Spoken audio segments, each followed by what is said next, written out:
And we're off. Here comes the e-pawn, pawn to e4. Let's see what Carlsen wants to do. He's in a solid mood. We'll play e5 and let's say the Berlin defense, but no, it's the Caro-Kann. Or been told it's been renamed the Karate Kid opening, but I'm not sure that's mainstream yet. Pawn to c6, solid choice, but also looking for a fight, a bit of imbalance. White will most likely put his pawn into the center. Black goes d5. And then, if his pawn gets captured, can recapture with his pawn reinforcing the center. Well, I'm slowly learning how to draw arrows. Rapport does play d4. And pawn to d5 on the board. Pawn to e5, the main move, or I guess still the main move at the highest levels. White is just grabbing space and saying, this pawn will curb your development. Bishop to f5, the bishop gets out, and pawn to h4. Setting up a bit of a trap, but I have a feeling Magnus not going to fall for it. You should not play e6 here, because then after g4, bishop g6, h5. This bishop will get trapped in the middle of the board. Bishop to e4 and pawn to f3. But most likely, the world champion will see through that. The most common move played here is pawn to h5,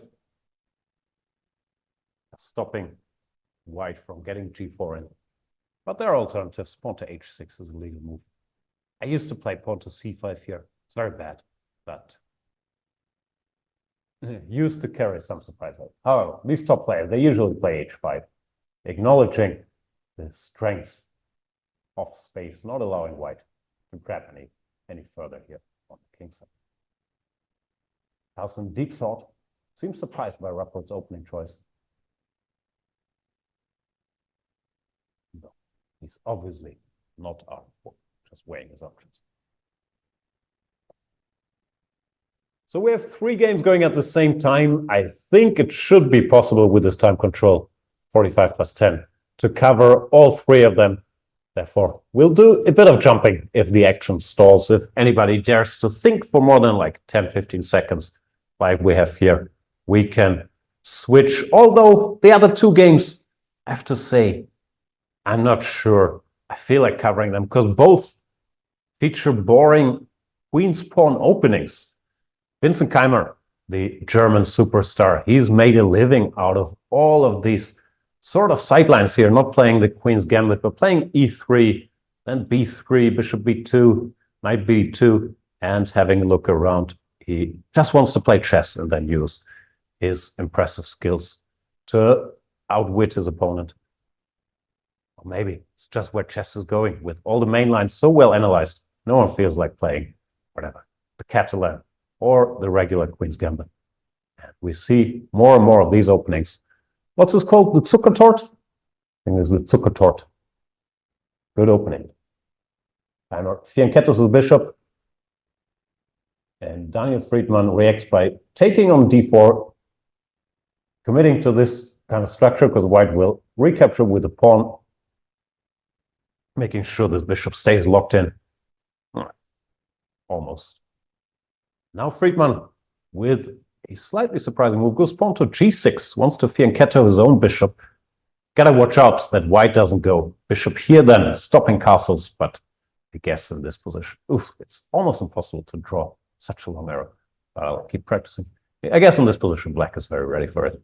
So Friedman seems to know what he's doing here. Keimer taking a moment to think as well.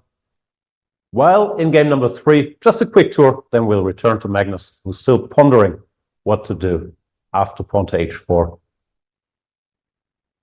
In game number 3, we see the London system played by Maxime Vacher-Lagrave. Used to be primarily a 1d4 player, but he's been branching out and he's going for the move bishop to f4 here. The infamous London system, which has become just a regular opening played at the highest levels. So it's no longer like a lazy approach. I'll go bishop here, go pawn to e3, put my pawn on c3, my knight on d2, bishop on e2, h3, short castle, and see what happens. But now it has some teeth. Let's see how Ding reacts. He goes for a very early bishop to d6 without going knight to c6, one of the many trendy lines here, and MVL faces a choice. Bishop b5 check was an option.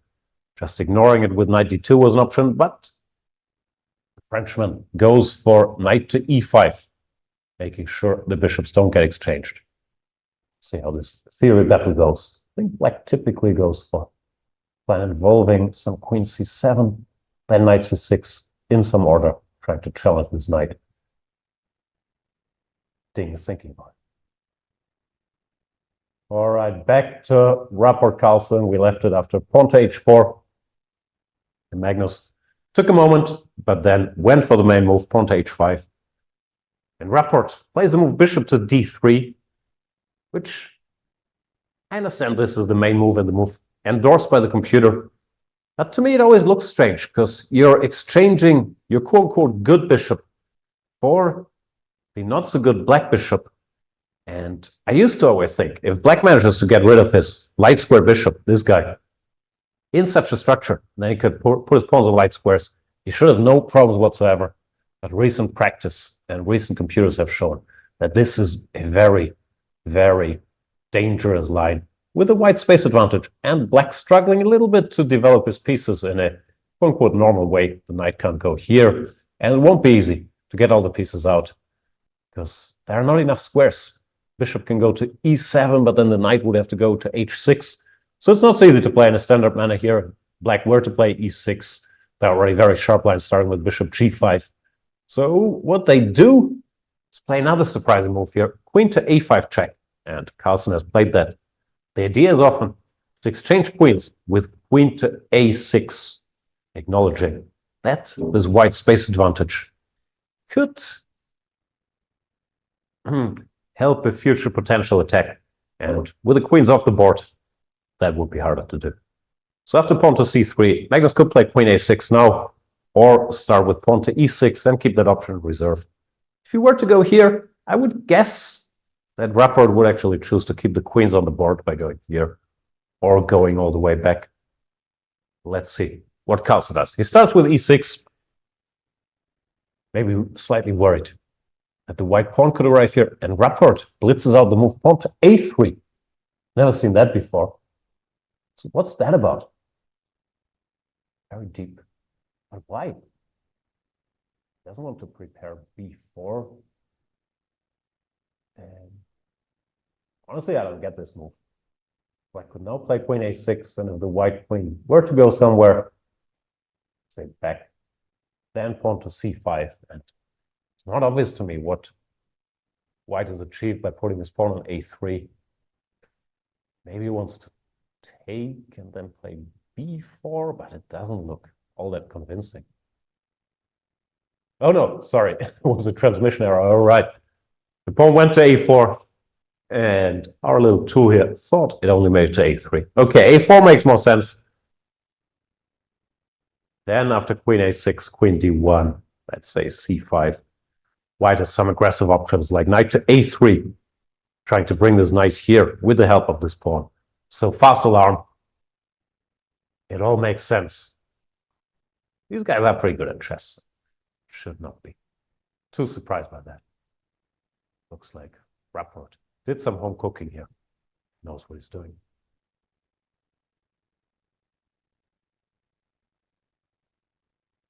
Magnus in deep thought. I guess he's choosing between queen here and maybe the immediate pawn to c5. The problem with pawn to c5 is white could take, and the bishop cannot recapture, because if it did, there would be this double attack, winning a piece.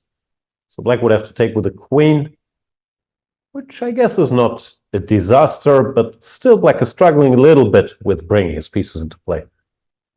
On the plus side, if he manages to do so, he'll have a very healthy structure.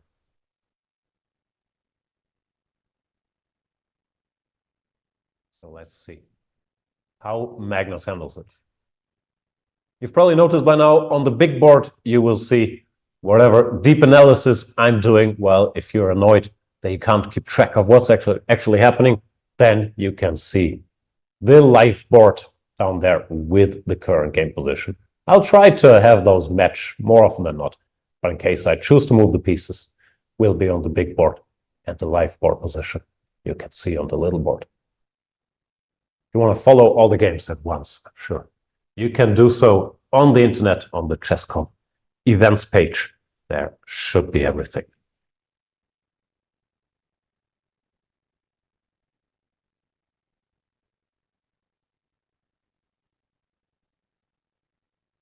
Magnus still thinking.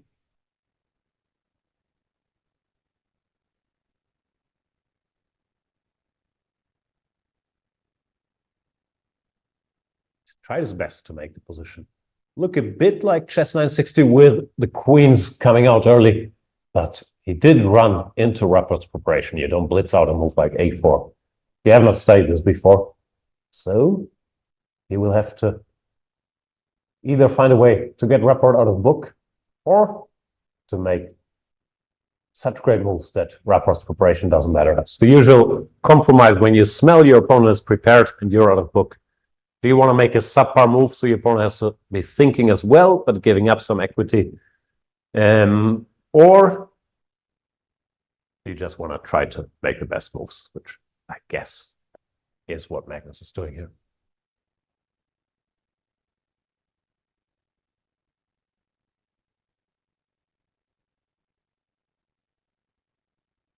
Very focused. Looks like it will take a while. So we will switch to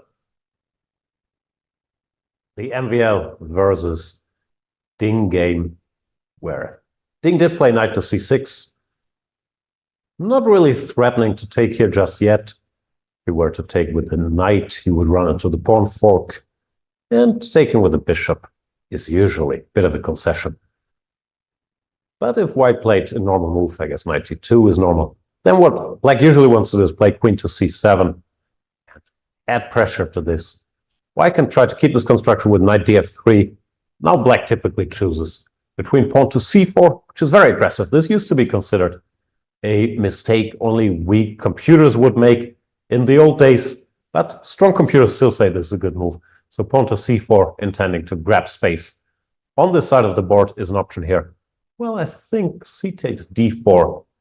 And if, let's say, e takes d, knight to e4, intending to play pawn to f6, is also a viable strategy. So the good old London system, it's been corrupted by engines. We now know theory, even within the London. Like Maxime is taking a moment here, weighing his options. I think knight d2 is by far the best, or the most common move. Bishop b5 looks like it makes some sense, but after queen c7 or even castles, I'm not sure how much this achieves. I think black can castle here. If white were to get greedy, take, take, take, then after rook b8, he will not be too happy about his extra pawn. With this guy being under attack. And black also threatening to take here. Bring the queen. White should not be greedy here.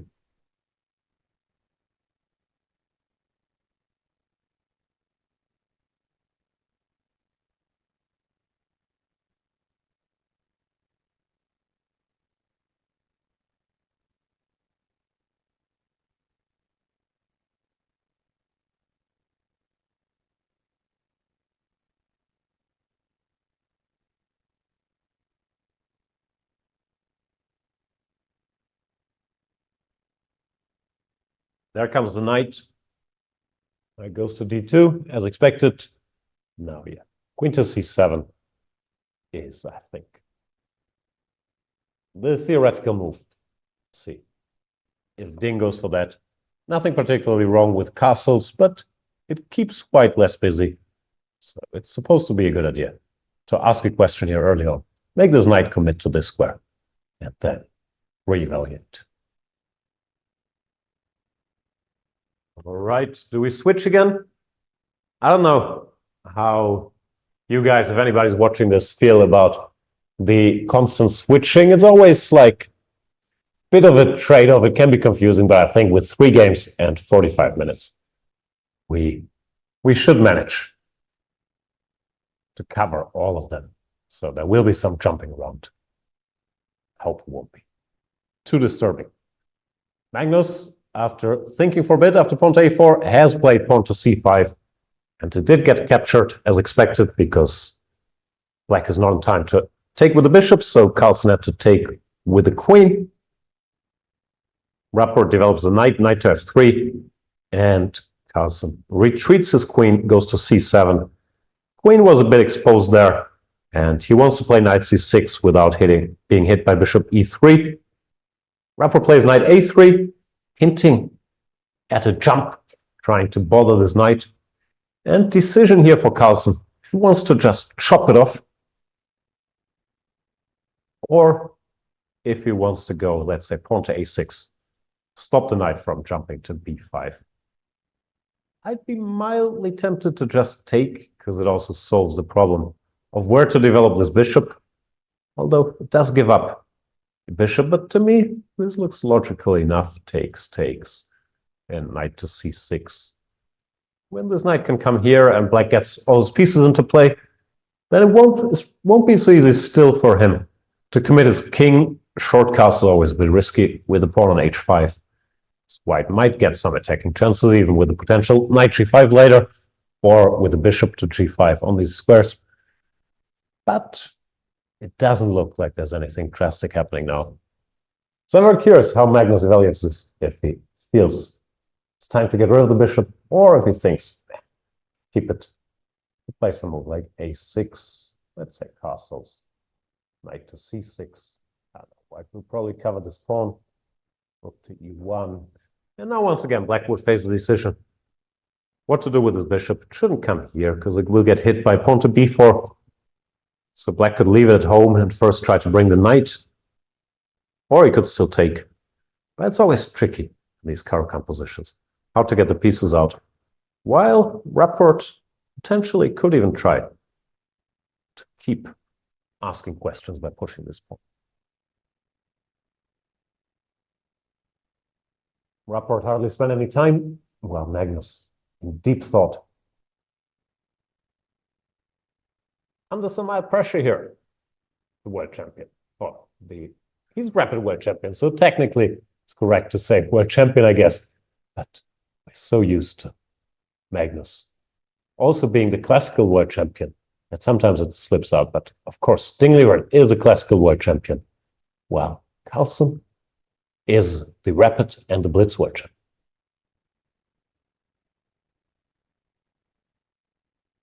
Vicious animal in the studio. But it's here to stay.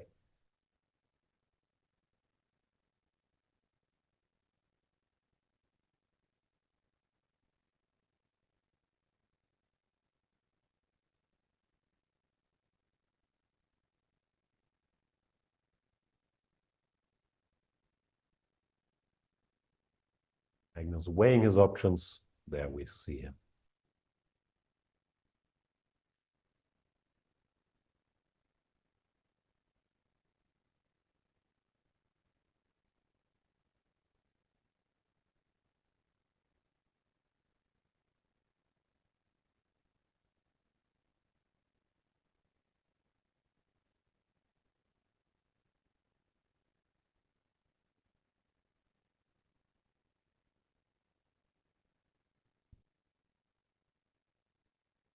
I don't know if you guys are body language doctors. Carlsen hiding his face with his hand, which is a fairly typical chess thinking position. While Rapport has his arms crossed. I was taught in body language school that that's a defensive posture. I had my arms crossed, sorry. His position does not look like he's on the defense. And Carlsen does take keeping things simple and getting rid of the bishop. But decision that took him quite some time. Now at least his next moves will be easy. Knight goes to c6. The other knight goes to e7. I don't think that knight c6 attacks this pawn just yet. If white castles, knight takes e5 looks excessively greedy, because after takes, queen b5 check would ask very unpleasant questions, regaining the pawn on b7 and also making black lose the right to castle. So no, he didn't do that. He went knight to d7. Interesting. Just as I said, his next moves would be easy. He goes knight d7, intending to leave the c6 square open for the other knight. Very ambitious plan. Trying to put as much pressure as possible on this pawn. Once again, Rapport could ignore it for now, could castle, because just like in the line I was just showing, knight takes e5 is not a threat. Carlsen would most likely go knight to e7. Say rook to e1, keeping this outpost alive just in case it's needed. Knight c6, and now white would have to find a way how to develop his initiative. Bishop f4 looks normal, covering the pawn, but maybe it's not needed. Maybe white can do something more aggressive here, while the black king is still stuck in the center. Maybe moves like pawn to c4, opening the position up, are already possible. Now let's see, we have some moves coming in. Rapport does castle, and Carlsen plays knight to e7. Here we are. Rook t1 looks very normal. This rook on f1 is not doing much for now. I don't think it has much of a future on this f-file. So might as well use it to keep an eye on the e5 pawn. Or is that overprotection, like Nimzowitsch was calling it? No, it's just protection, right? Nimzowitsch, in his famous book, My System, was arguing you should defend this pawn as many times as you can. And the concept of overprotection, and then the pieces would gain activity from protecting it. I never understood that concept, but protecting it once can't be wrong.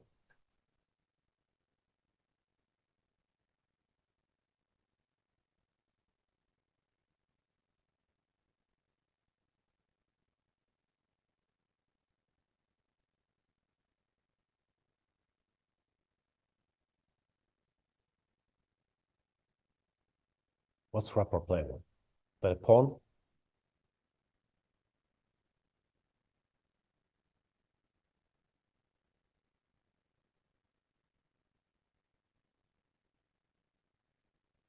Looks like it. Yeah. Computer says white is better here. Because of, I guess, because of the uncertain future for the black king. But black's position is very sound strategically. So white will have to find a way to open lines or embarrass this guy to use that advantage. But computer is happy about the white chances in this position. Indicating, yeah, I'm not sure where it says black went wrong. I think wanted queen a6 directly instead of e6. And also not a big fan of the move knight to d7. In the meantime, rook to e1 is on the board. Let's see what Carlsen does. This looks logical to me. Maybe he has other plans for this knight, which could also go here, or even here potentially. However, if he wants to go that way, not clear why for the other knight. On d7, not on c6.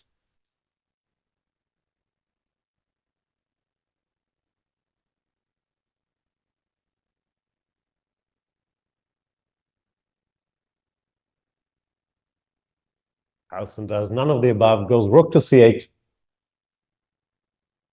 saying, I will never castle queenside, but keeping an eye on the c4 square. Maybe one day He's even thinking about going queen c4, offering the exchange of queens with the rook, being able to recapture, maybe just wants to see what Rapport will do before committing his knight to c6, f5, g6, wherever.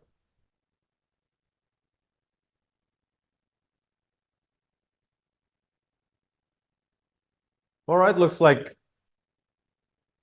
good moment to abandon this game for now, because I have a feeling Ricky Rapport will now think for a while. Also, go through his options, what he should do. Should he grab space? Should he develop the bishop? Should he go knight d4? That's not true. So he will think for a bit. And let us revisit the local hero.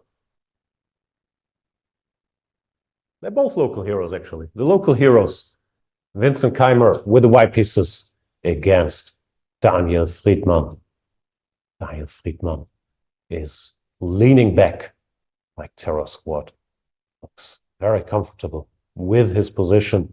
And Vincent is giving him the infamous Keimer stare down. He has a way looking at you.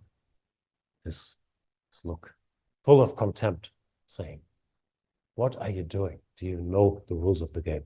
That's very, very hard to get that look from Vinny K, as they call him, in Carlsen. As for the position, what's going on? We've seen the sort of tame opening with Friedman's fianchetto of the bishop. Keimer goes queen e2. What's that about? Why not castle?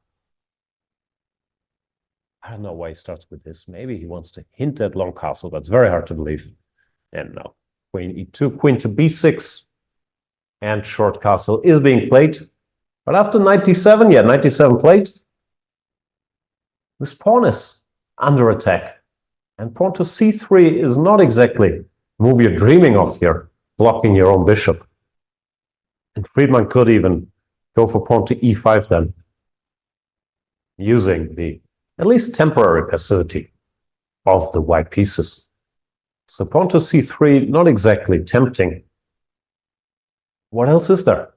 Queen to e3. Then black also goes e5. And after takes, the queens disappear. And black is at the very least comfortable. So it looks like Friedman has won the opening battle here against Vincent Keimer. Actually looks like Vincent is struggling to equalize here. This attack on the pawn is just very unpleasant to meet. Also, we look at the clock. Friedman more or less blitzing, while Vincent down to 22 minutes. So bumpy start for now for Vincent Keimer. Where did he go wrong? Well, wrong is a strong word. Maybe queen e2 was a bit too subtle. If he starts with castles, then after queen to b6, there's no need for this queen e2 thing, and white could, for example, play pawn to c4 and meet knight d7. Black plays like he did in the game, with pawn to c5, grabbing some space here, keeping this guy safe. So, queen e2. Looks like it was a step off the road. Maxime Vachier-Lagrave Kibitzing also looks skeptical.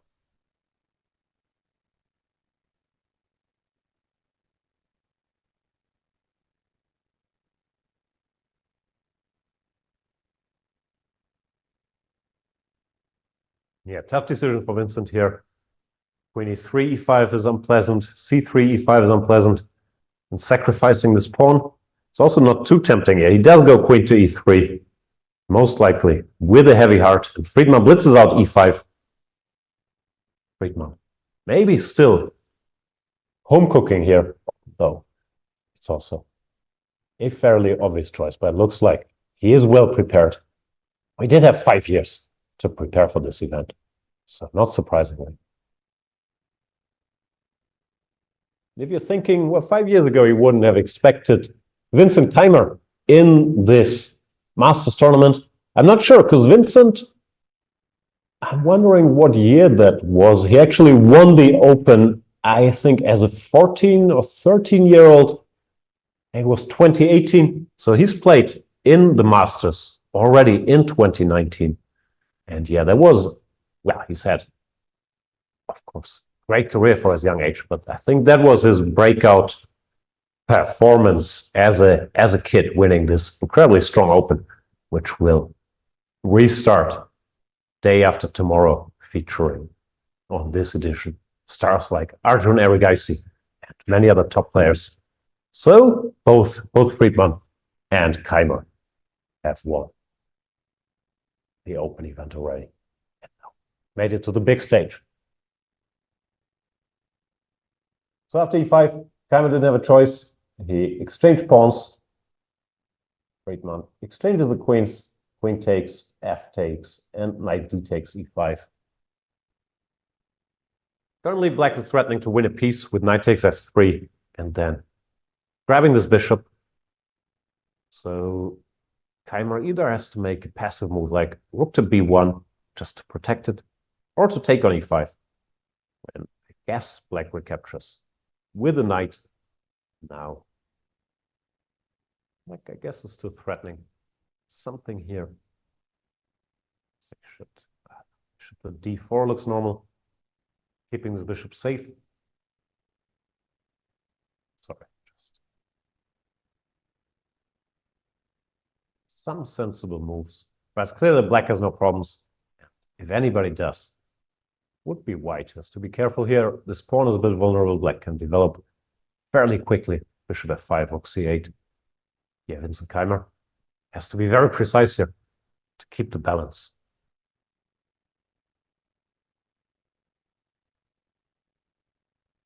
Well done. It's more than relaxed. I wasn't taught in body language school what this hand position means, and he's changing it. So we'll never find out. It does look comfortable.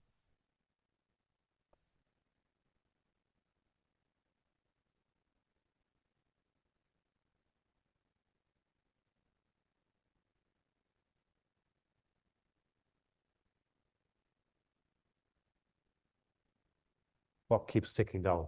For Keimer, it's interesting with this time control, 45 minutes plus 10 seconds. It's nothing that players will be overly used to playing. Of course, they're all used to classical chess, and they're also all used to faster rapid formats like 15 minutes plus 10 seconds, or 15 plus 3, or 10 plus 10, which are played on the internet on the Champions Chess Tour and all these other events. But 45 plus 10, sort of a strange hybrid where you can take time to think outside of the opening. But if you overdo it, you will be in time trouble very, very quickly as well. So I'm not sure what the approach is, other than make good moves quickly, but I guess that goes for every time control.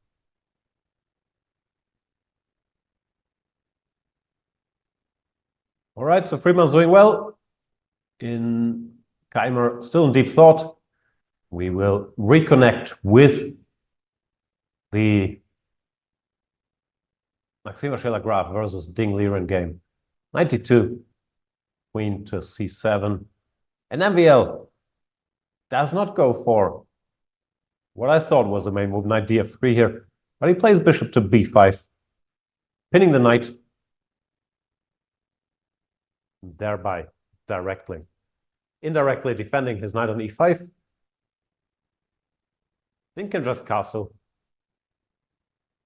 asking Maxime if he wants to give up this beautiful bishop, which I guess White would have to do. Black looks extremely comfortable. Castles, then rook to b8. Black has the two bishops. He has to be a little careful that nothing bad happens on these dark squares here, that black doesn't get full control of them, but I don't see how it could happen. Black's just way too active after knight to b3. There's pawn to c4. This pawn would still be hanging. So it does look like Ding doing fairly well. Both sides taking their time. And yeah, he has castled. And VL quickly took on c6. And B takes c6, of course, also played.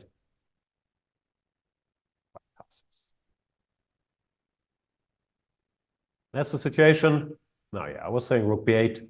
Certainly other options here as well. Black could take on d4, try to solve his problems there directly.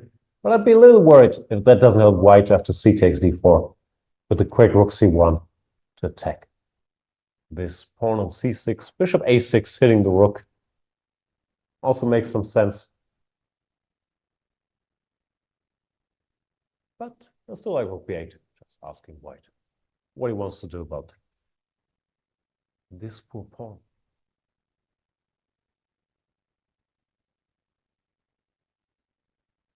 Bishop a6 is played. Developing with tempo. He will move the rook away. There it goes. And Ding goes for knight to e4. Interesting.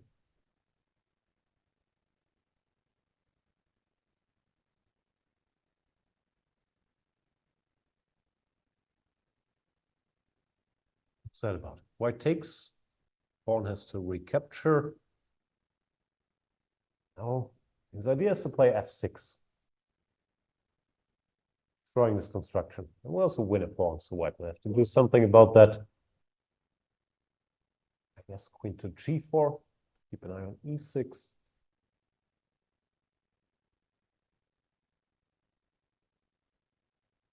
Rook could cover it to renew this threat. Bishop h6 doesn't do much yet, because black could parry this mating threat by going pawn to f6. The queen would keep an eye on it. So it looks all right for black. White is not forced to take here, I guess. Maxime is trying to figure out what else he could do. But f6 is a bit of a threat, or knight takes d2, followed by f6. So white has to act. Not clear what else. The engine bar says equality, as you can see on your screens.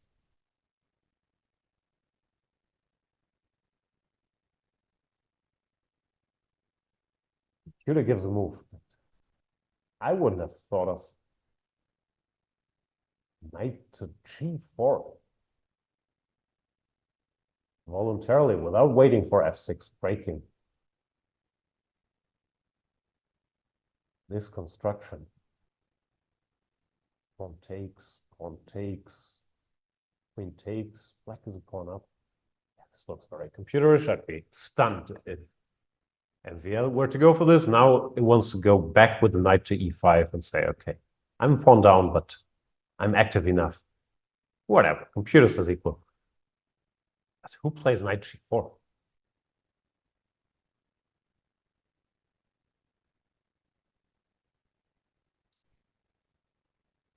Taking does look so logical.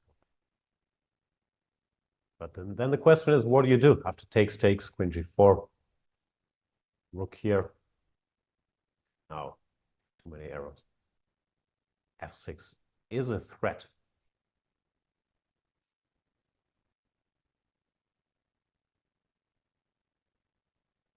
Go b3. That's what Compy says. Intending after pawn to f6 to go knight to c4. Keep the material. Maybe that's the most human way to play, more or less maintaining equality as well. But Ding's looking good, looking focused, playing reasonably quickly. Creative solution here with bishop a6 and knight to e4. Looks like it's white, who has to be careful to maintain the balance. Another move I was wondering about is after takes, white can go queen to a4, but I guess bishop b5 is unpleasant then. Yeah, just keeping the pawn, attacking the queen. That's not it. So Maxime, take a moment to evaluate the situation. Maybe it's time to revisit Mr. Carlsen. Oh no, he played a move, so let's stay here for a second. Knight takes e4, d takes e. And now queen g4. Looks very tempting.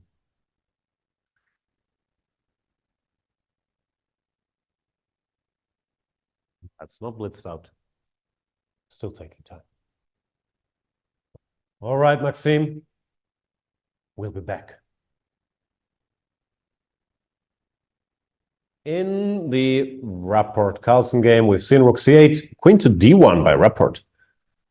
Very deep, what's that about? Sidestepping queen c4, also maybe sidestepping knight c5. And the queen is also keeping an eye on the h5 pawn.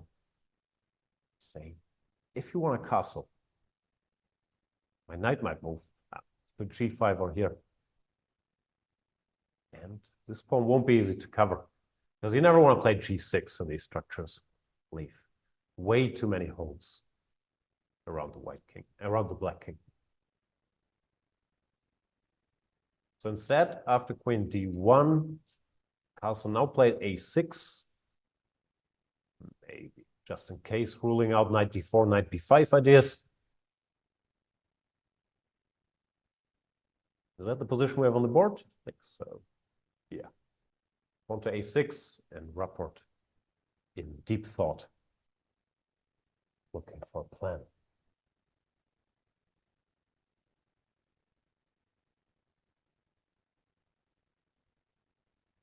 A lot of stuff happening outside. Sirens, kindergarten. Busy town, Karlsruhe, in the south of Germany, which has become, I guess, for this week, the center of the chess world before the chess world moves to Toronto, where the candidates tournament will be played next month, looking for the next challenger for Mr. Ding Liren. Is the reigning world champion and can sit back and see who emerges from this candidates tournament. None of the players involved in this one here are playing there, although I'm sure FIDE wouldn't have minded, especially in the certain Magnus Carlsen would have joined that field there. But none of the players here are there, so it's going to be Fabiano Caruana, Jan Nepomniachtchi, Alireza Firouzja. Let's see if I know all 8 participants. Gukesh, Vidit, Pragnanda, 3 Indians, I think for the first time in the candidates tournament. Hikaru Nakamura is there, and Nijat Abbasov, who was the surprise qualifier from the World Cup. So that's going to be next month. But keep us entertained until then. We are very grateful to have this Granke Chess Classic and the Open back in action. Bishop to g5, played by Rapport. After some thought, keeping an eye on this knight. I wonder what he wants to do after knight to c6. I guess this pawn is never really hanging. White makes some move. Probably too risky still for black to take this, because it could get pinned here with bishop to f4. Would have to play f6, and at the very least, white could reclaim the pawn with queen d4, then taking here with some advantage. But of course, black would not be obliged to take it either. Signal thinking.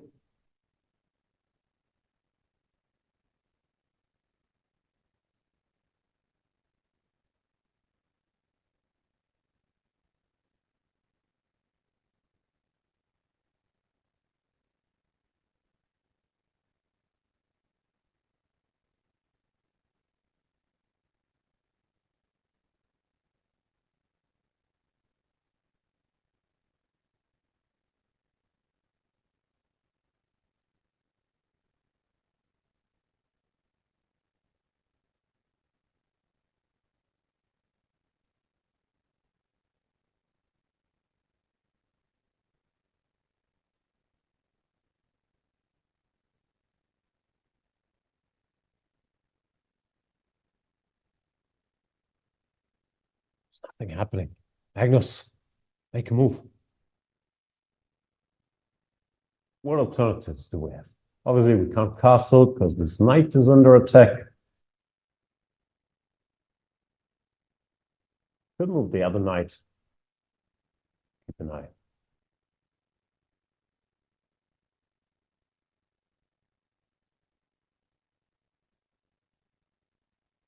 On this, the drawback is that it doesn't put much pressure on the e5 pawn anymore. As I mentioned, it was sort of tough to grab that pawn anyway, even was under attack. So maybe putting the knight here makes some sense. Then it could potentially jump to the e4 square.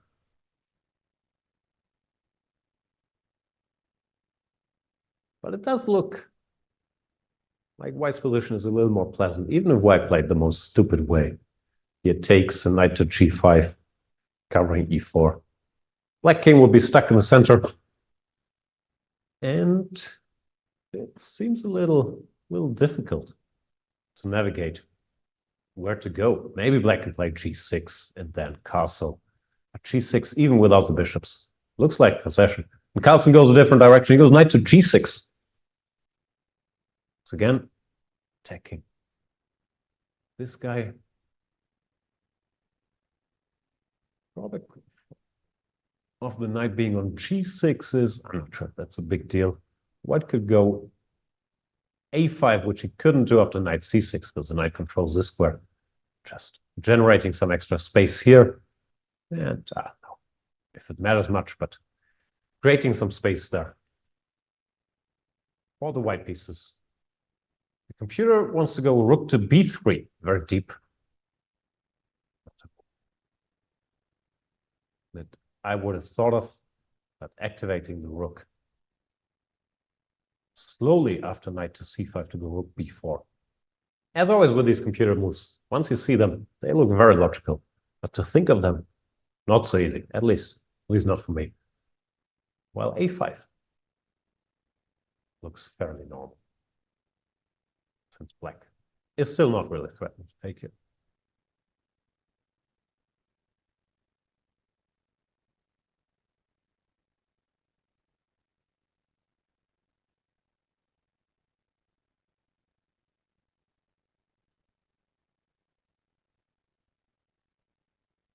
Okay, while Rapport's deciding, let's briefly check in with the Germans again. To watch my th. Knight d takes e5. Rook b1 was played by Keimer. Ooh, yeah, was on the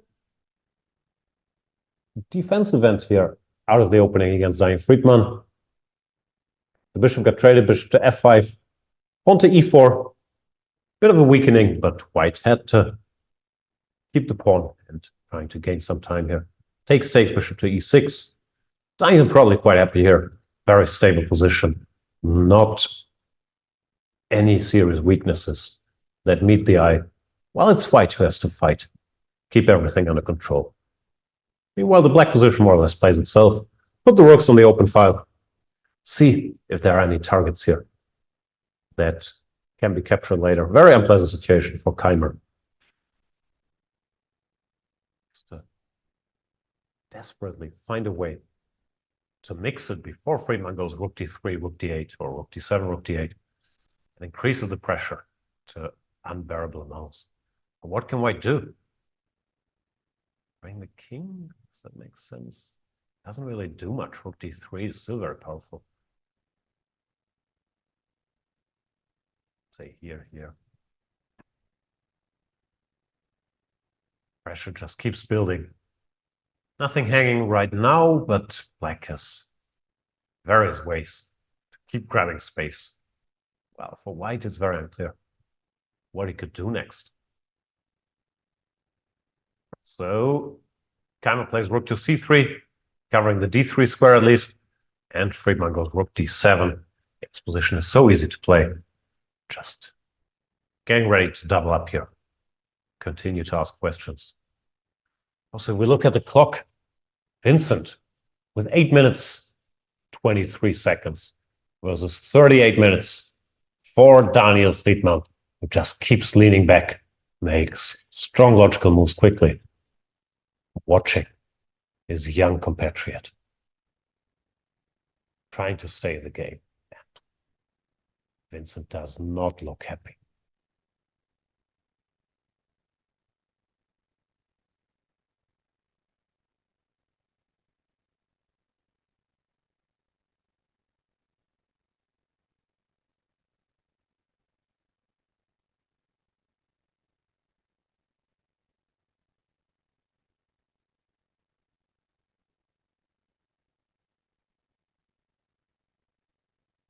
Looking for some activity, but where to find it?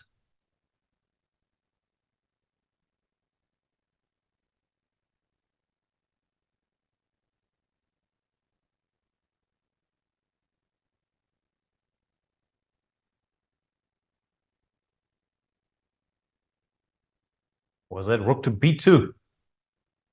Not sure that can be defined as active, but it keeps an eye on the d2 knight. Friedman goes, no, I don't think he played rook c8. I think it's this thing we had before where the piece didn't go all the way. He goes rook a8, which looks way more natural. Doubling the rooks on the open file. Yeah, not really helping. What's happening? Mic problems?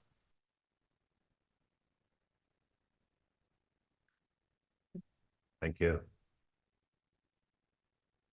King f2. Bringing the king. Now is the first time.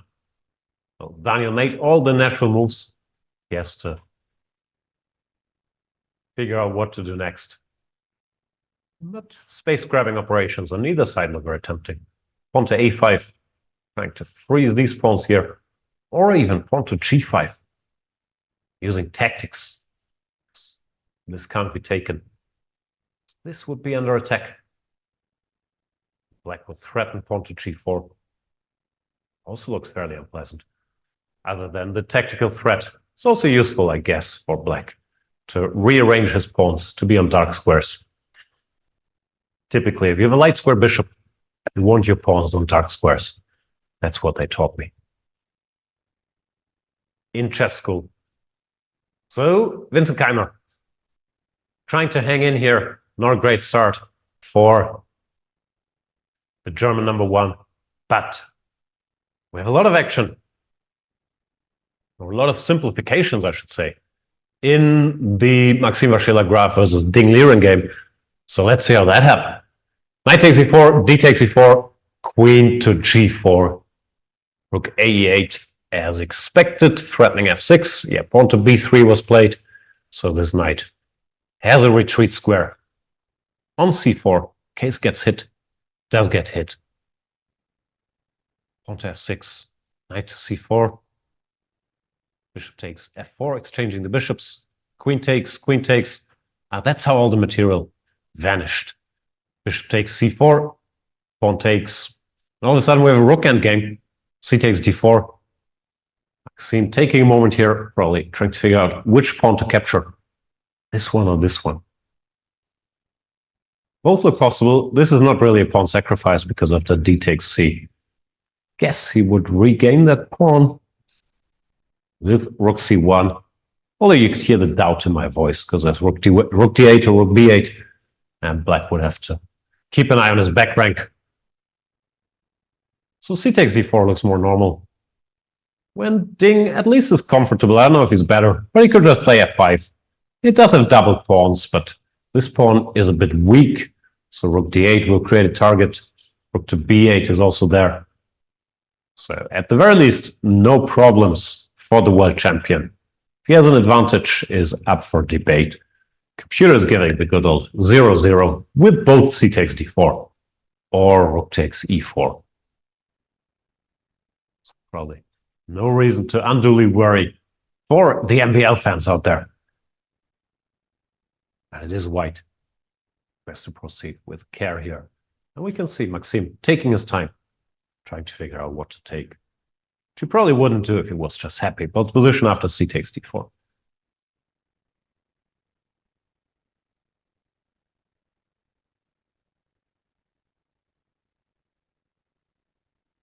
is empty.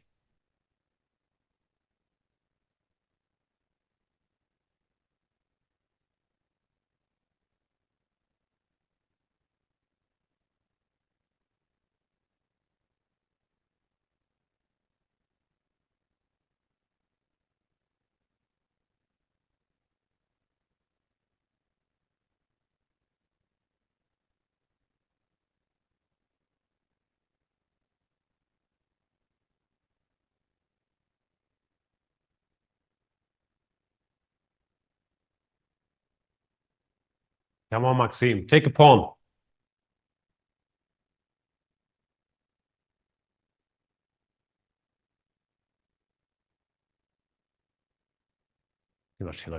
Former Blitz World Champion.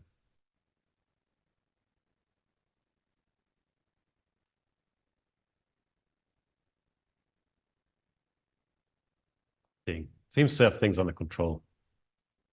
Not looking at the board. He's checking out the other games on the screen above him.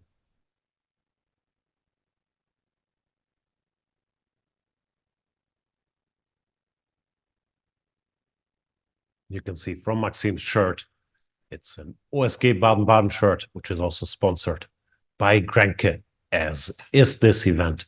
Maxime is part of the family here many times. German team champion with the OSG Baden-Baden.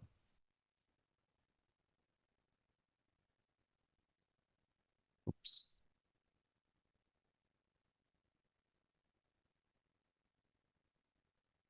He still hasn't figured out which pawn to take. This one. This one. Just can't decide. My mind is on c takes d4. Why complicate matters unduly? But he does seem to dislike this position. What is this? Why play some normal moves like rook b1? Rook d8 is unpleasant. We cover. Now black just doubles. White can't go passive to keep his material. These aren't the best moves for white, but just checking. If he stays like this, one day c5 could be an issue. Right now there's still d5. But hard to move anything. It's probably Maxime is trying to avoid a scenario like that. He's trying to figure out if he can solve his problems directly by taking here. Then going rook d1, rook c1. Let's say rook here. No. Take this pawn, but he has to be careful. Leaving this guy alive. Compy says this is fine. It's equal. Maybe he's just trying to calculate one of these lines until the end to try to avoid drifting into a slightly passive situation after c takes d and pawn to f5.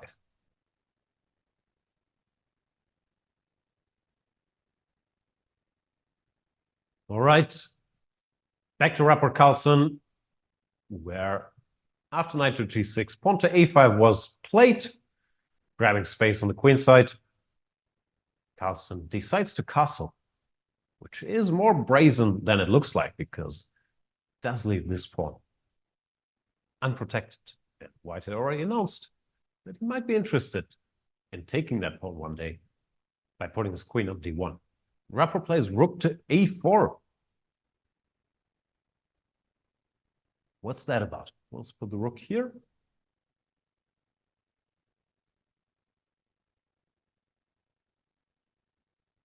Battle for me. Question is, can black take now, or is this still asking for trouble? Takes. Either bishop f4, pinning the knight, or queen takes h5, regaining the pawn. Both look sort of pleasant for white. I'm not sure how bad this is. But with this king, would prefer white. Magnus thinking about it. Before we get back to this, just very briefly, Maxime has decided after c takes d to go rook takes e4 indeed. D takes c3 and rook to e3, chasing down the pawn with his other rook, making sure this guy keeps guarding the back rank. Pawn to c2, rook to c3. And yeah, probably that was a good decision. Just eliminating all potential structural weaknesses with the pawn on d4. Exchanging everything. Oh, I guess game's a big favorite to end peacefully. Something like e5, takes here, rook here, let's say. I think checkmate, but they will probably spot that after king f4. This position looks very, very equal. So I guess we're headed towards a draw there, more likely than not. It means we can focus on the other games mainly. We'll revisit the MVL Ding game should something exciting happen. I don't think it will in that one. So Magnus, weighing his options.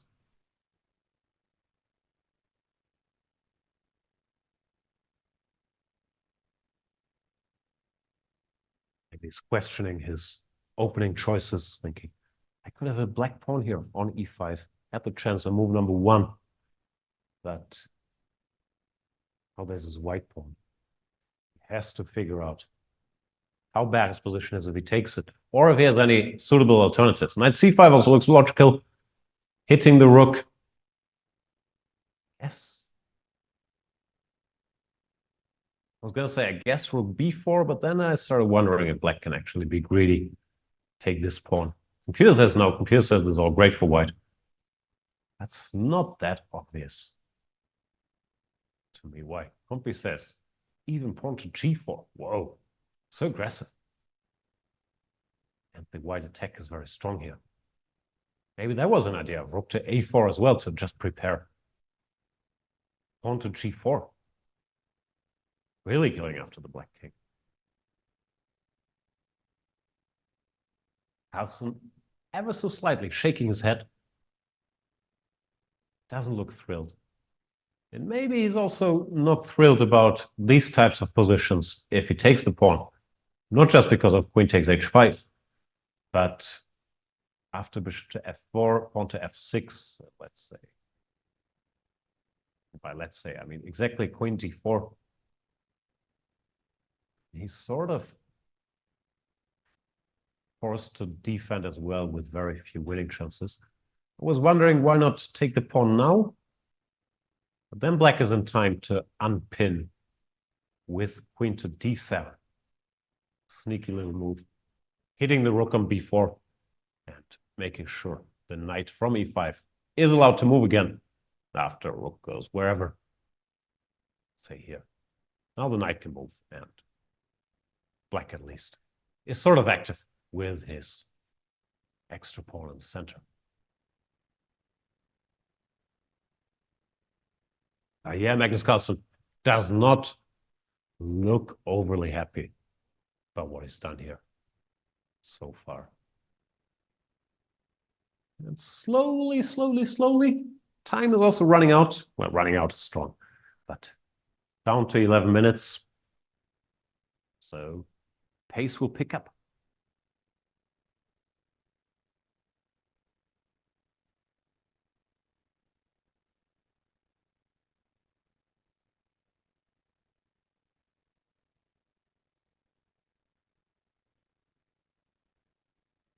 What else is there?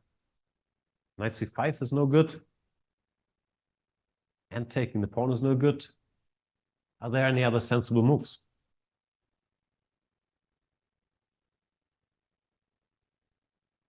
We could go knight c5, the rook goes somewhere, b4 or d4, I don't know.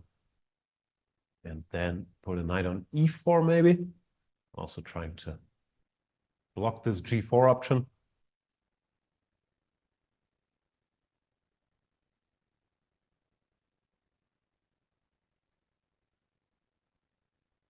Pompey not in love with it, says white just goes bishop e3.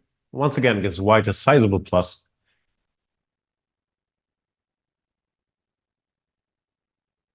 Now, black were to take here, then the rook could take the pawn. Black were to take this guy.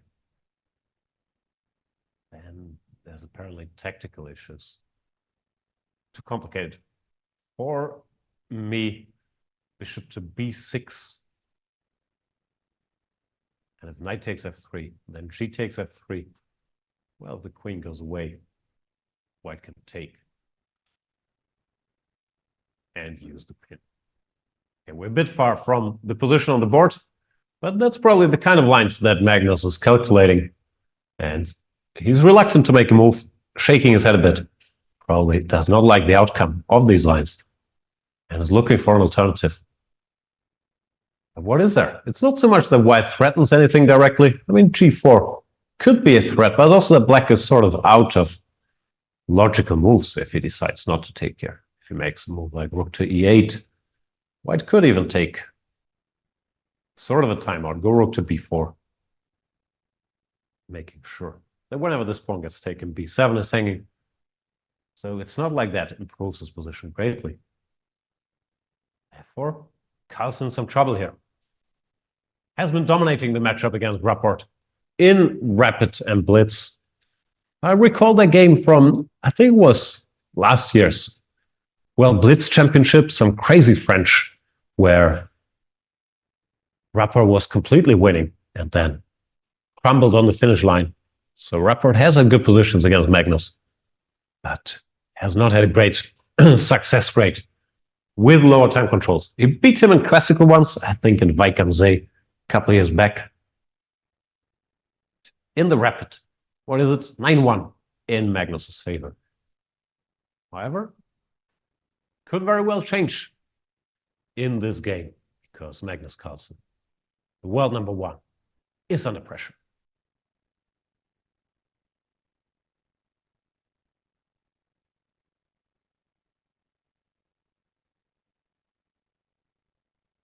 Seen some debate on Twitter recently if Magnus is playing enough classical chess to stay world number one.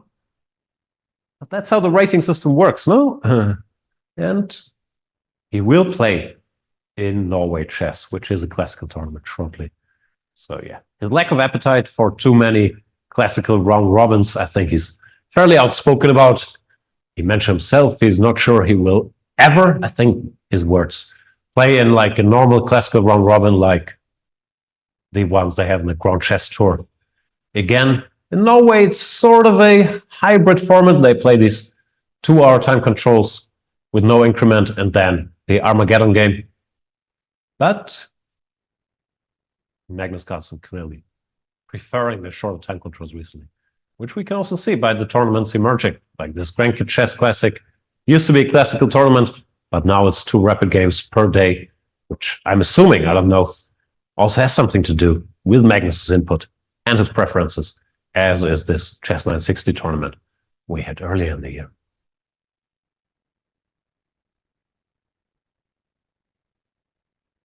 Carlsen, when rook c to e8, signs something's gone a little wrong. He has to move this rook again. He doesn't look thrilled.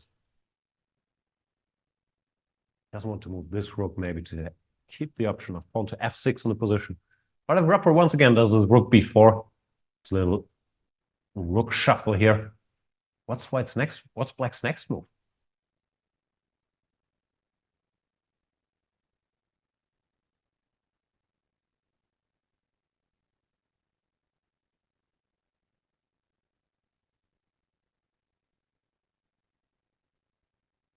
This doesn't look happy.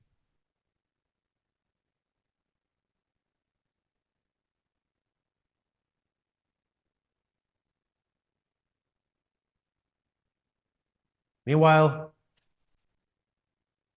the Keimer-Friedman clash has simplified somewhat.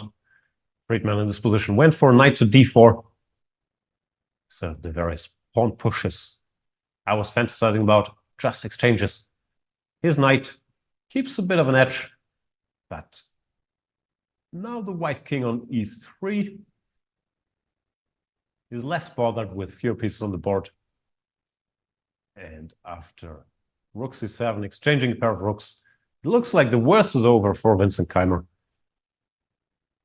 Because also after pawn to f5, his tiny weakness, or Keimer's tiny weakness on e4, can be exchanged now for the black pawn on f5. So I guess this should be headed towards a draw too. While our first game is officially over, the Maxim Vashila-Graf Ding Liren encounter has ended peacefully. No big surprise there. Very solid outing for Ding Liren. Did not have any problems whatsoever. Went for this operation with knight to e4, exchanging a bunch of pieces early on. And it was MVL who had to be precise to keep the game in the balance. But he managed to do so by taking his time here. Probably taking a good decision with this rook takes e4 instead of the standard c takes d. After which, maybe he could have been slightly worse. But after rook takes e4, all material disappeared from the board fairly quickly. And yeah, this position, there's not much to play for. This level, both sides find a way to exchange the remaining pawns on the queen side, and with 3 pawns against 3, a move repetition and a draw is on the board.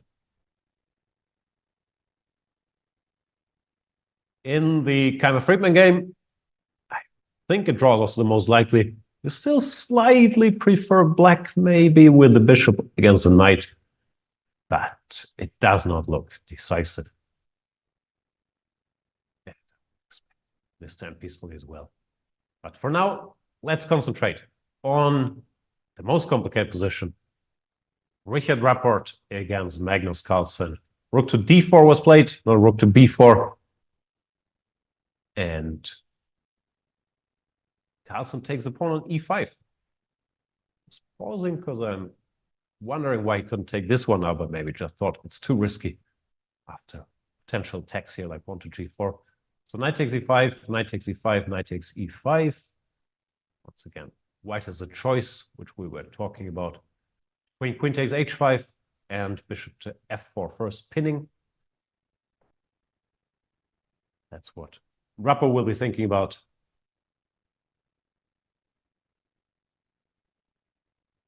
Queen takes h5. I guess Carlsen plays f6. No, just as I say, I guess he plays this. Computer says, no, no, no, sir. This would be a big blunder. The reason is bishop takes f6 works. And none of this happened, by the way. I play bishop f4, so I'll just show him very briefly. Bishop takes f6, gf.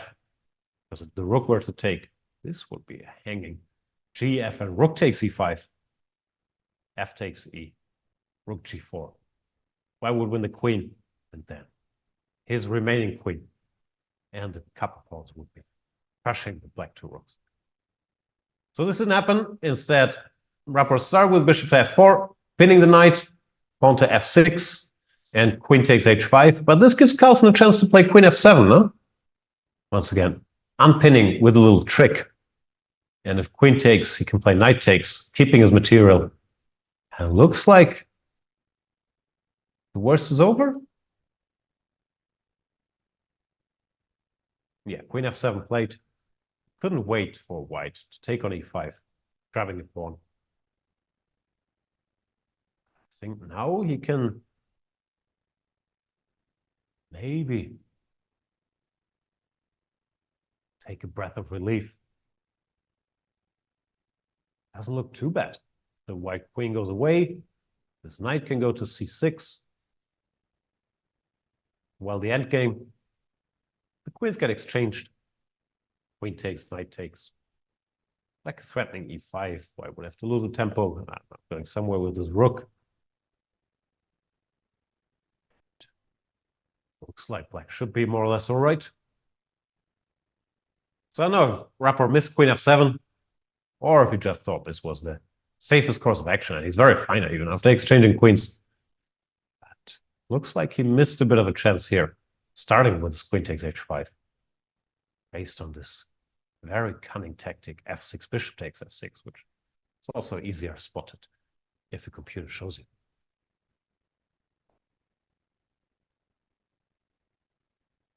So for now, it looks like we'll have 2 draws, and then still all to play for in Rapport Carlsen, although that position has just calmed down quite a bit as well with the exchange of queens.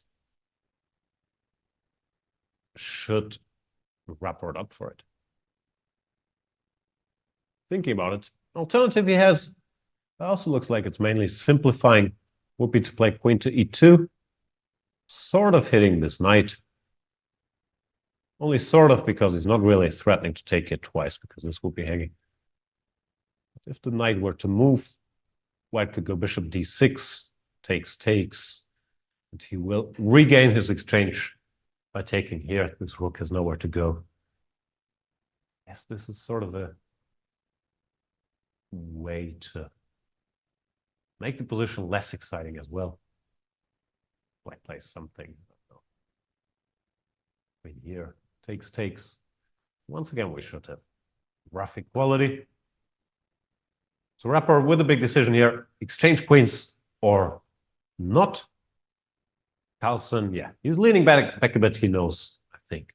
He might have dodged a bit of a bullet there. Escaped a tricky spot. But sort of good at chess, that young Norwegian. So probably we can't call it luck. Keeps happening to him.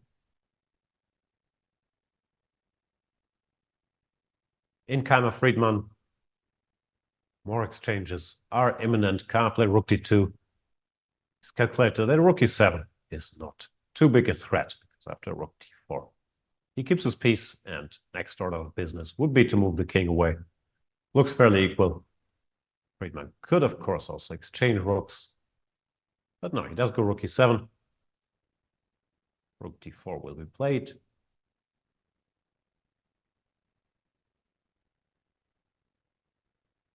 Looks like black doesn't have enough firepower to ask more questions here. Could play g5, stopping king to f4, but the king can also go to f3. This just looks equal. I guess I'm always uncertain with all these pawn end games. I guess they're all drawn, but you don't want to find out with black and go for something where all of a sudden it's the white king that is more active. So I would be surprised if Friedman elected to exchange everything here. But if he wants to draw, he can, of course, take and play whatever. C7. White does not have any winning chances with her rooks remaining on the board. That does look like he doesn't have enough to keep playing for an advantage.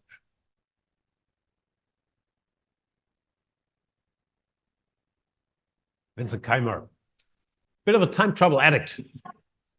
Down to less than 1 minute. Not the end of the world in this position, but something to keep an eye on in the rest of the tournament. Then again, he's had tremendous results in Rapid, even though he's usually very, very low on time. Here, doesn't really matter. The position is simplified enough that he won't have any issues. Coasting to security. Meanwhile, sorry for yelling, Rapport has exchanged queens. Queen takes, knight takes. And gone away with the bishop.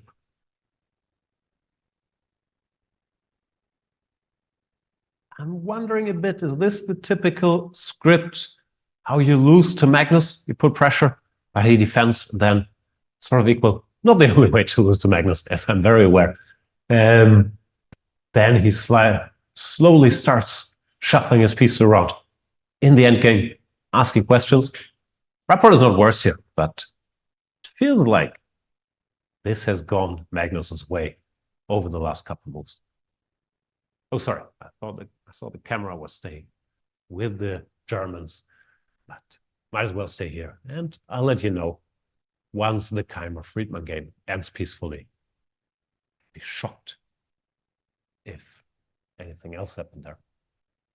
However, just as I said it, I see Friedman decides not to exchange the bishop for the knight, keeps some play. So let's see.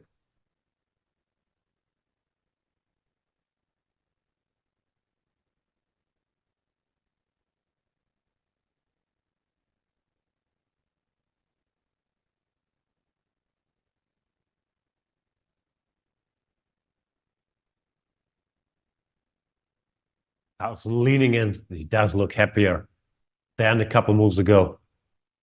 Found a white pawn to play with, studying the position to decide on a plan. Could try to improve his knight.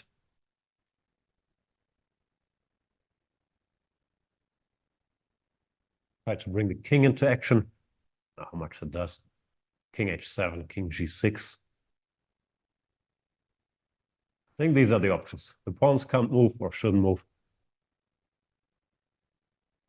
The rooks are still busy covering the pawns. So it looks like knight to d8, tending knight to c6. Or king to h7. There's also knight to h6 and knight to f5. Not sure, you guys.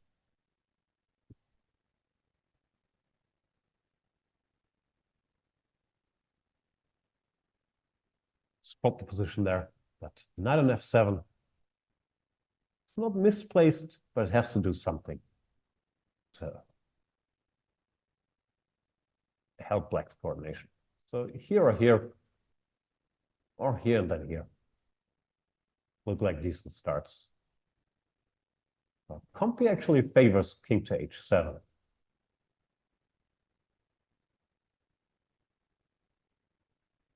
Compi is good at chess. And if rook to b4, and now it goes knight to d8. Then it wants to go rook f7, knight c6. Not sure why we need king h7 for that. What's the issue with knight d8? Of course, then there's bishop to d6. And if rook f7, rook takes d5. That's the problem. We can't recapture because the rook would be on priest. So knight d8, my favorite move, would actually hang a pawn. And Carlsen, also good at chess, goes king to h7. Was advocated for by the computer.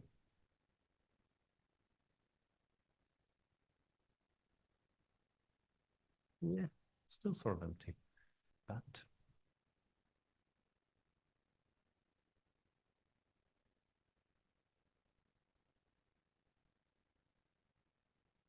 what should Rapport do? I'd be tempted to play c4. Change the structure. Drawback is then black can take it. Doesn't have to worry about the d5 pawn anymore. So he could go e5 to keep this bishop at bay. Oh yeah, white. White shouldn't be worse here. Try to activate it again, exchange some pawns if needed. But it feels like, or maybe it's the Magnus factor, but it feels like Rapport should now go to making sure he doesn't end up in trouble here. The time for putting pressure seems to have passed. Could be wrong, and Rapport, of course, is a tremendous endgame player. But I think that's the best position Carlsen's in a long, long time.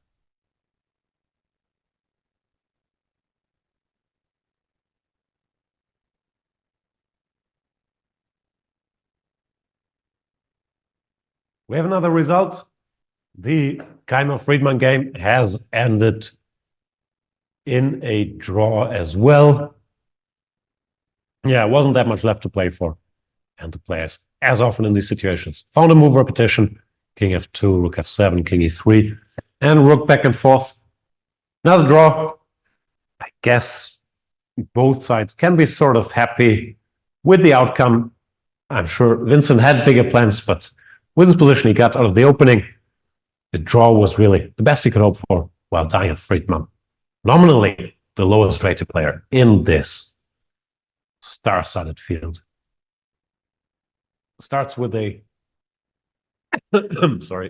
black draw from the position of strength, getting his feet wet.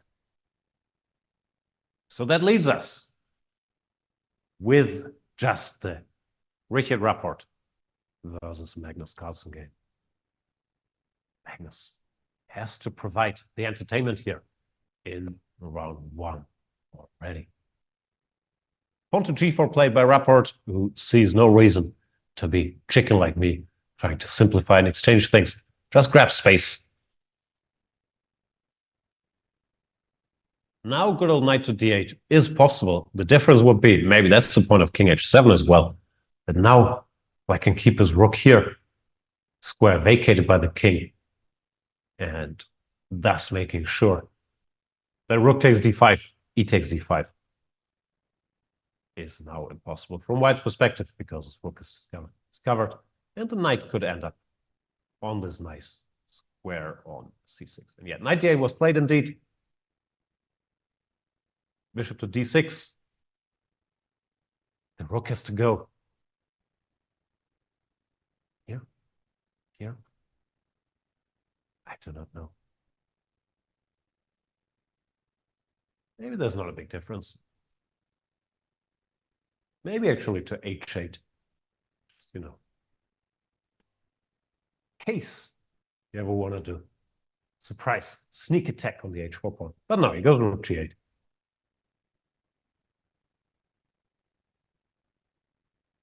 Next order of business would be knight to c6. Not sure if white can try to stop that with rook to b4.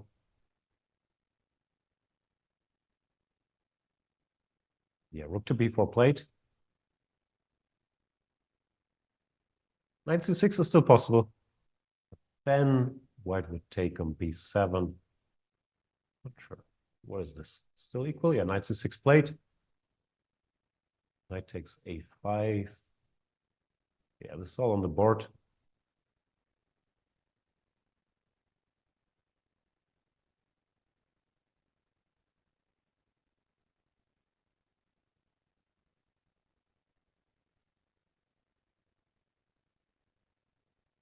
Rook should go somewhere. Who's better and why? Peter says equality. I like that with the rook on the 7th, after knight c4, we have this little move, hitting the f6 pawn. Black also has his own tricks, like knight to e5, threatening this fork, attacking this guy. This is surprisingly sharp, actually. So maybe I should shut up. Also, my voice is leaving me already on one, and just see what they do.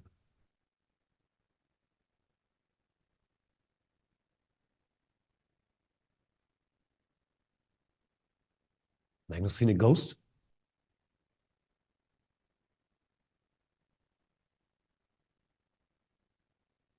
If you're wondering if we'll have the players on the show, by the way, I guess since there's only a 15-minute break after this first round, they will use the time to grab a bite to eat and maybe prepare a bit for their next round game. But after the second round, there are no more excuses. And we hope to have some of these chess stars joining us here, explaining their thoughts, their wishes, their evening plans. So, probably not right now, but after the next round. Try to get at least some of them. Studio is a long, long walk from the playing hall. By long, long, 5 minutes, but someone would have to show them the way. But hopefully we'll get it. It's on the same roof. It's a big roof.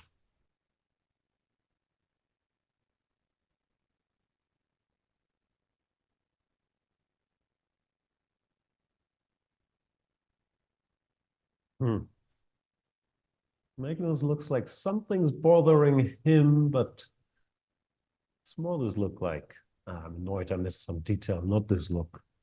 Oh, I'm in real big trouble. I think he knows. The worst is over.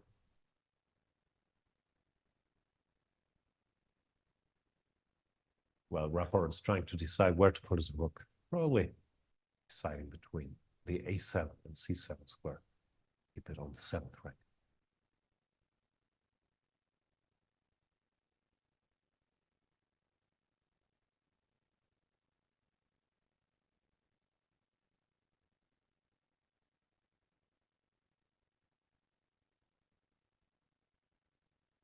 Carlsen's down to 1 minute 39 seconds. Does get the 10 seconds per move. And these guys, particular, of course, Magnus, can play amazing chess with just the increment, but he doesn't have a lot of time to keep calculating.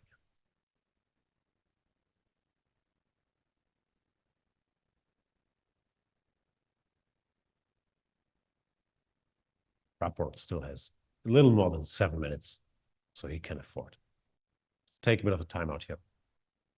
Try to figure out what's going on.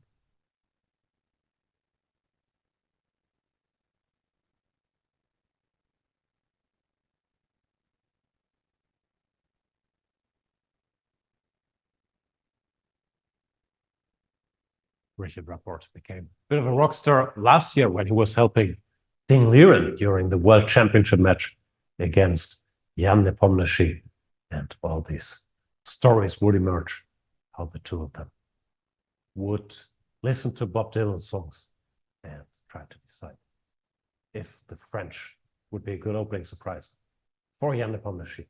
Yeah, I think Rapport gained a lot of fans there, also with the pictures from onside where they would embrace after Ding had a good result. Ding did become the world champion, so Team Rapport Ding in action here again, although not on the same team.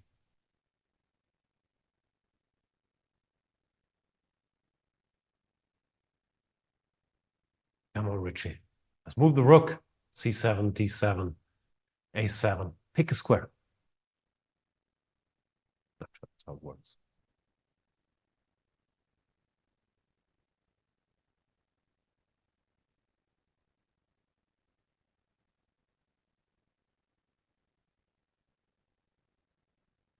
Yes, all the lines could be similar, actually. If he were to choose this square, and yeah, he does, I was going to say, that has the advantage that now there's no rook to D8. Challenging the rook. Well, if the rook were to go to A7, Black would have rook A8, asking it a question. But there are other drawbacks, like knight E5 now comes with the tempo. So all have pros and cons, and Rapport after knight C4 decides to play pawn to B3, hoping, I guess, for this exchange when he would have a double attack. Although this looks dwarf as well, by a double attack against these two pawns. But Carlsen goes for knight to D2, more aggressive, with his own little double attack, hitting the pawn on B3 and threatening knight F3 check. Rapport can't allow that, so we'd have to go, let's say, king G2, and Carlsen could pick up a pawn. Why is this counterplay with this bishop E7 attacking this guy?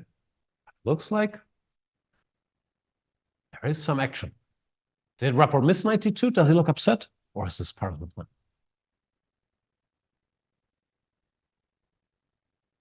Calculating.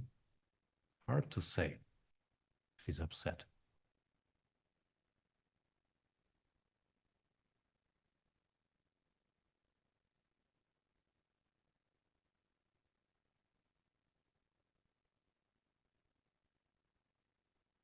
Goes rook to E2. Similar idea, sidestepping the fork,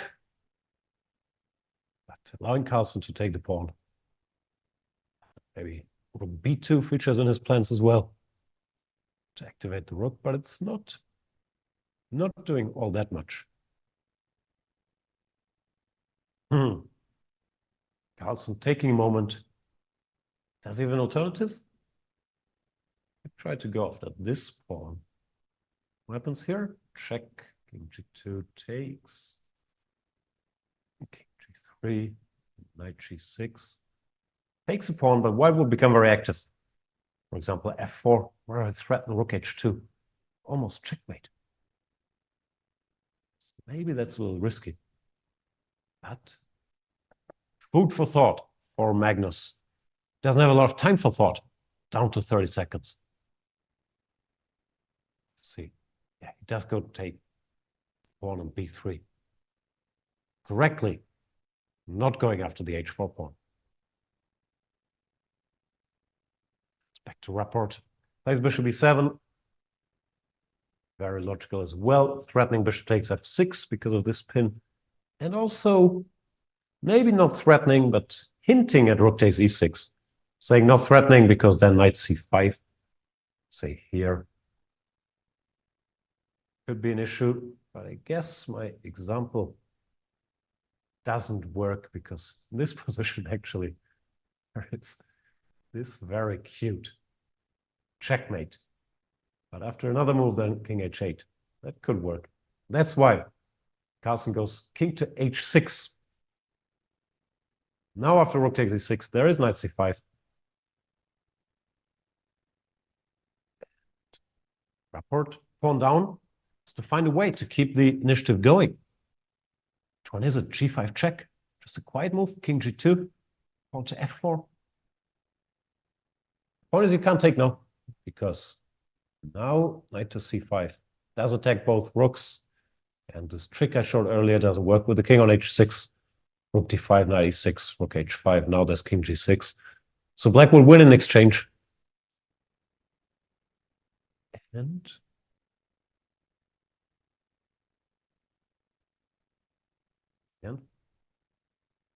Magnus has found a way to ask questions. He's not better, according to Compi, but he's a pawn up, and Rapport has to solve problems. The way computer wants to play this is not exactly intuitive. Saying king h2, not the first move that comes to mind. First move that comes to mind is rook e6. That doesn't work. Then you start thinking about rook b2, I guess, hitting the knight. Not the knight. Yes, plenty of jumps available. Or black could even go rook b8. That e6 is no longer hanging. So this isn't over. Is Magnus going to work his magic here? Only has 19 seconds.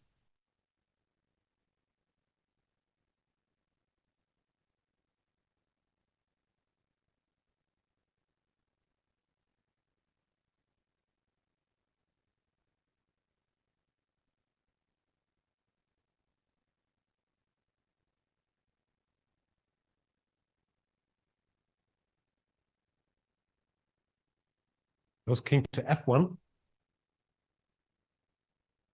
What's that about?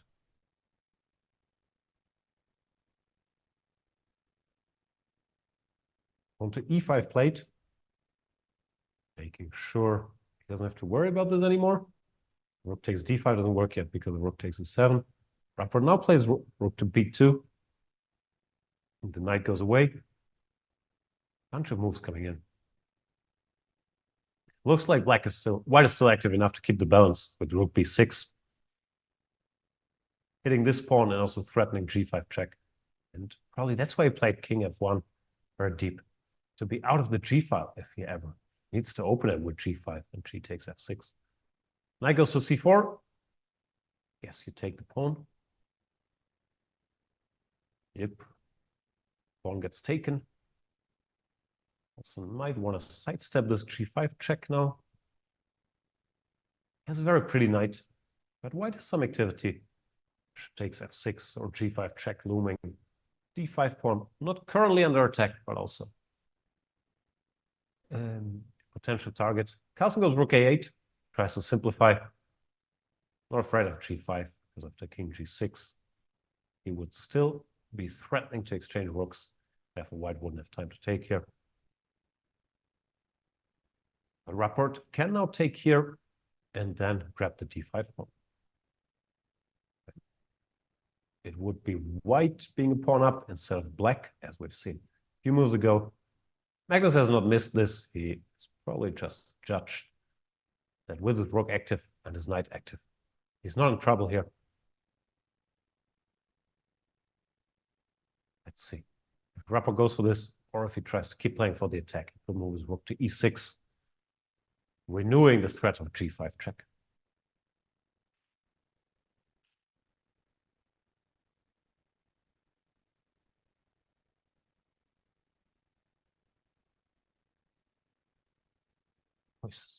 Rapport's time is also getting lower and lower, down to 2 minutes now.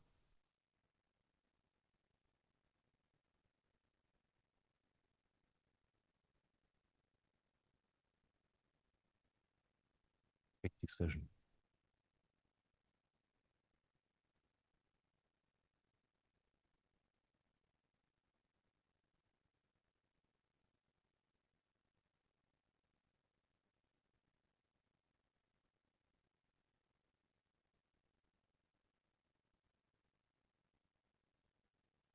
Just take.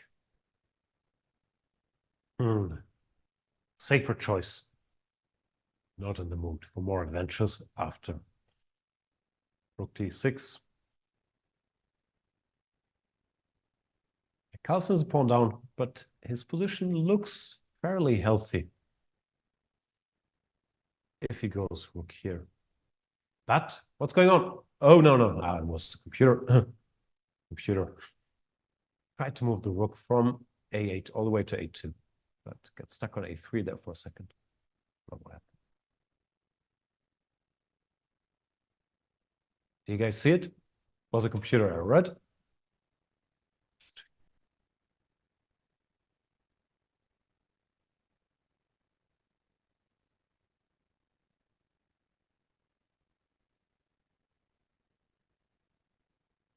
White should not go king g2. Knight e3 would be slightly unpleasant fork.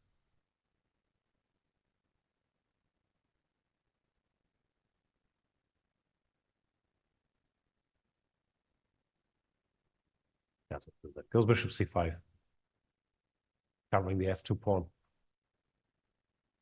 I guess